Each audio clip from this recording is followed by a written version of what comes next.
Most people just rip the stuff off my website. They don't make up a new introduction. Thank you, Forrest. I'm honored because you serve the country, and for you to give such a wonderful introduction to me is hugely a privilege. Thank you. I love being here. First of all, lunch was great for all the culinary people out there. Thank you. And it's such a warm community of individuals. Thank you for the wonderful reception you've given me so far. And I'll do my best to give you your money's worth.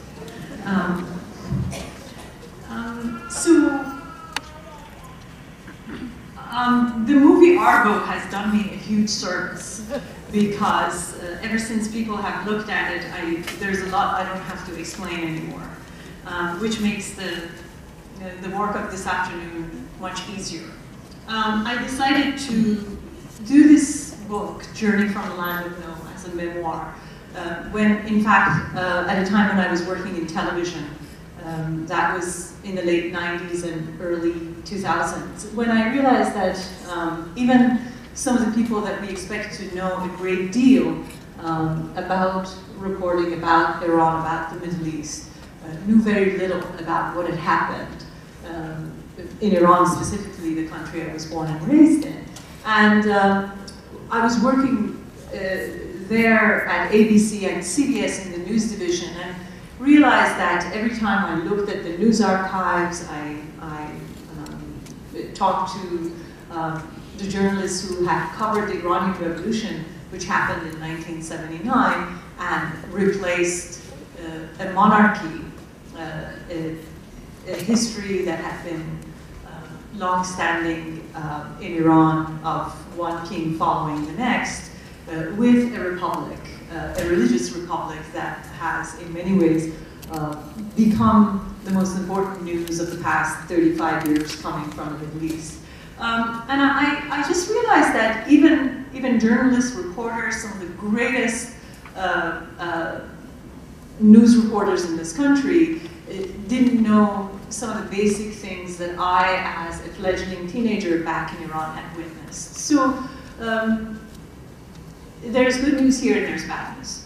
The good news is that I wrote a memoir, but the bad news is that I wrote a memoir, which means that, to most people, which means that I sat down and started about Roya Hakakian from day one to Roya Hakakian till today. So that's what most memoirs are like. They're about an entire life. The good news is that as much as I like myself, I don't like myself that much. And so the book is really just about 10 years. It starts in 1974 when I'm 8 years old, I think. And then it ends in 1984. So I wanted it to be a very focused slice of time. I wanted to be sharp for those of you who are interested in writing. I think those silly people who think their entire life history is worth telling are oftentimes wrong to assume so. And lives can be very interesting, but lives are mostly interesting for a specific period around a specific plight. So I was perhaps somewhat smart to choose those 10 years, during which the history of Iran completely transformed. We went from a country of kings to a republic during a major transformation. And although many of you are sitting here thinking, oh, Iran is way over there, it has nothing to do with us sitting in Norwalk Community College here today, I beg to differ. I think that in many ways, what happened in Iran in 1979 changed Iran for sure. It changed the government of Iran. We no longer are run by monarchy, we're run by a so-called republic. I call it a so-called republic because the elections that happen in Iran are not really elections.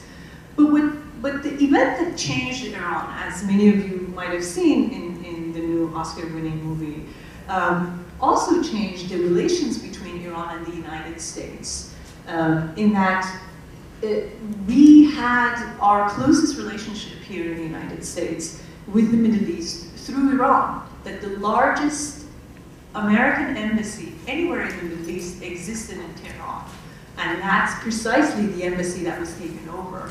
So with the shift of that relationship, with us suddenly being driven out of Iran as Americans, we as Americans, in many ways, were driven out of the Middle East. And everything that's happening in the Middle East since then, the fact that people, for those of you who saw the movies, saw the demonstrations in front of the American embassy, saw the angry crowds fisting their fists, throwing their fists at the cameras, chanting down with the United States, "Death to America." This was the first time in modern times, and I dare to say the only time, that an entire nation was so overtly, so visibly, so publicly anti-American. And the fact that this sort of anti-Americanism became so articulated in Iran, so openly, kind of caught on as something fashionable throughout the Middle East. So when you start to think about 1979, you inevitably come to 2001, to 9/11, not that Iranians had anything to do with 9/11, but that the fact that America lost popularity, the fact that America was driven out of the Middle East was not only a sign of things to come, but a sign of hostility that had become suddenly popular and widespread. And so when I decided to write my memoir, I had a really good reason to think that what I had witnessed over the span of 10 years, that transformation, was worth your time, that it's historically important enough for everybody else to hear this and try to understand and see Iran in a way that many of us don't today. So who was I, where was I, and what was the setting? The story of the book kind of begins in 1974, when Iran is still run by a king, and we have a crown prince, and I happen to live in a middle-class neighborhood on a little alley called the Alley of the Distinguished. We thought very highly of ourselves. It was a neighborhood that was very eclectic. We had all sorts of religious minorities living in peace side by side in the same alley. My family is Jewish. We lived next to Iranian Baha'is and Christians and Zoroastrians, which is another ancient Iranian religion that predates Islam. And we clearly and obviously had Muslim neighbors in our neighborhood. And we got along. My father was a school principal and sort of a leader of the Iranian Jewish community. And I have 3 older brothers. And so I want to read this little passage for you from the book to begin this conversation in the neighborhood in Tehran in 1974.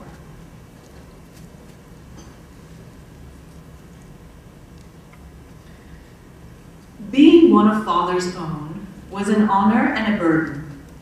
Did I mention that my father writes poetry? My father writes poetry, and you'll see why it was an honor and a burden.